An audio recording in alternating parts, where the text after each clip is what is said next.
Here we go, episode 7. Let's fit this rear bumper. There's already a ton of things off on it, and I'm going to show you how to tackle it.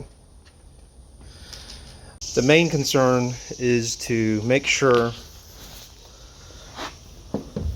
this line matches up along with this here.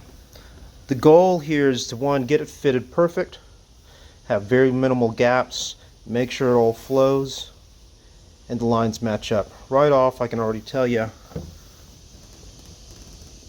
this sits much lower than the fender. Since this is a little easier to access and we can cut it up and chop it up to fit, we're going to go with this line as the standard. We can't really mess with this since this is already bonded onto the car and there's very little access in this panel here. To make the body lines match up, I've cut a slit along the bottom corner along with a relief. Then I taped it together, laid some glass behind it, and let it cure. Now that it's cured, let's peel this tape off. See how it fits. Alright. Okay, tape is off, glassed in place. Moment of truth. Perfect. So now this body line matches up. This line is actually lowered down, but when I come to shape this here, this new line will form and then blend in with this top edge here. Now that I have the rear bumper centered exactly where I want it, we have this gap here inside that's maybe about a 1/16 of an inch wide as far as the gap, and then of course there's a step from here up to here. This sits much lower, and even though it sat the exact same way on the other side, so I know it's centered at least to the way the rear fenders are positioned. So to fix that, I'm going to cover the fender side in tape. You can use a masking tape, a vinyl tape, just something that peels off easily and obviously resists body filler. I'm going to load this up with a fiberglass filler. That is one of my favorite ways to do it. Loading up with filler, it gives me the ability to shape it out, a little bit more freedom to shape it out. This fender actually goes inward and this one goes straight back. If you look, see if we can get a good view. You see the rear fender goes in, and then again this here goes more straight, comparatively speaking. So yeah, cutting this and expanding it would definitely help, and that could work out. I just lose the freedom of shaping this. Okay, now we have the corner taped up. This red tape that you see here, this is like a vinyl tape. It's almost an electrical tape. It's by 3M, and it's great at protecting a tight corner or panel that you don't want fiberglass filler to get onto, or fiberglass resin. It's great for that, and that's what I used here on this edge here between the rear fender and the rear bumper.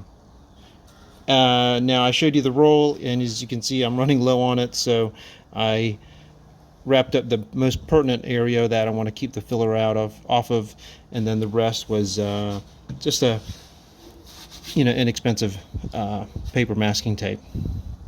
That edge rolls in and goes further into that panel, because what I'm going to do next is take glass filler and stuff it in there to fill in this space here. We're going to get that tightened up, and of course I'm going to fill it up pretty high on the low spot here. I've adjusted this bumper as close to matching up with the fender to minimize the work and material that I put on here. Okay, all wiped down with that U-Pole fiberglass filler. It's just about warm. Actually, it's pretty hot. Wiped it down, and again, really heavy. So then now this panel can kind of curve in with it. Next, I'm going to take this cheese grater and just take off the high spots. You can see the where they kind of all the ridges on it. I'm just going to knock that down for the most part. I'm actually going to give this another wipe so I can come back around here. That way you can make the transition a little smoother. Now that we have the second wipe of fiberglass filler, now it's a smoother transition, as you can tell with this flat edge. Now it starts to roll around here instead of rolling here and then having a big gap here. It's a big deal in the fitment. Now I'm going to break this rear bumper free from the fender. Let me just unlock it. I've got a spring clamp underneath here.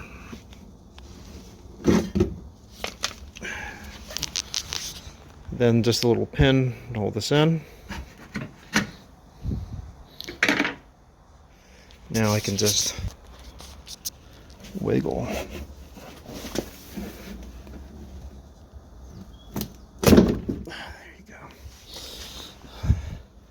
And then we'll just trim this flashing here with the cheese grater. Fold off all the excess.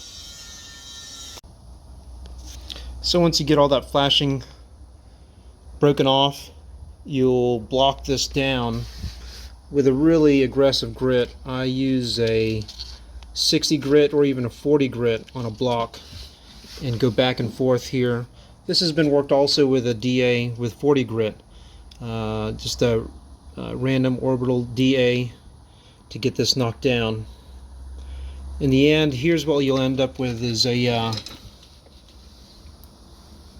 almost a razor tight seam. I'm going to push this back here, see how it opens up.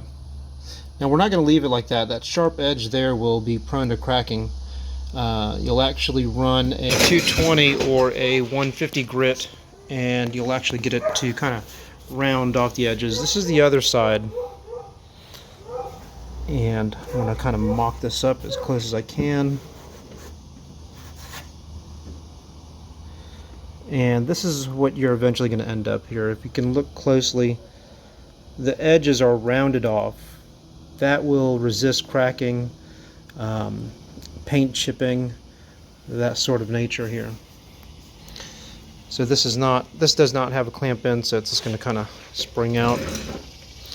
But this is what we're going for. A super tight fitment, flows really well, no abnormalities, very smooth transition.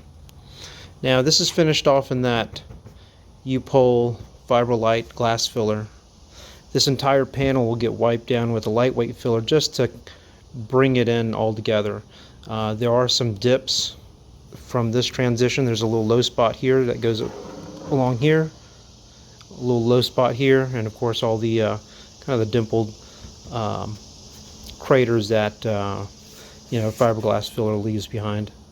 So next I'm going to wipe this both sides and finish up that other side a little bit to get it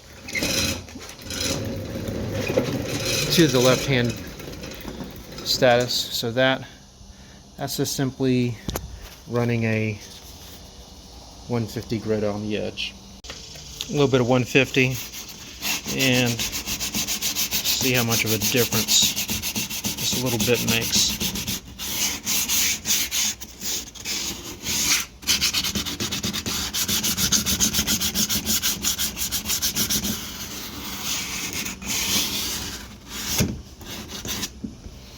Okay, on the other side.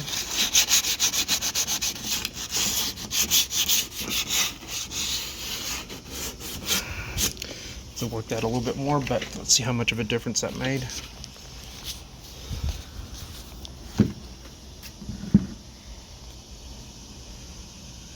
still a nice tight fit.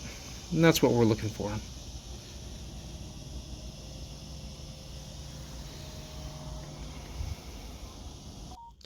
The panel is now wiped down with lightweight filler. It's blocked down with 180 and then 220 grit. The edges are rounded off and it's ready for primer. And here it is in primer. I did do a little bit of block sanding just to kind of get that orange peel off, smooth it down a bit, let it flow, and you can see how much of a difference that going through that extra work really makes. It just makes all the difference, just making sure all your body pieces fit together. Not just the rear bumper, but all of the parts, all of the panels are going to get fitted just like how I showed you. Anytime you have one panel higher or lower than the other, I'll do that tape technique just to kind of get them to level up, and it just brings it all together. And especially once you round out these edges here, it's clean, it's just an extra step, and just makes all the difference. And here's the other side. The bottom edge wasn't lining up. Now, see how it came together? It's just, this came out really well. Little fender gap, body lines, all match up perfect. And it flows well too. Remember, we're talking about how this panel was going one direction. Now you can see that smooth, perfect, smooth flow. And if I use a paint color that uses a lot of pearls and all, that plays a factor, because if you have this panel at one angle and this panel at another angle, they're going to look like two different colors no matter what. And we can always say, oh, that's just the pearl flipping. No, the panels are not lined up.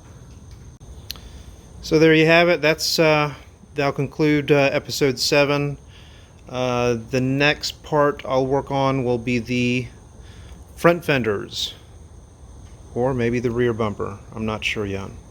So to be continued.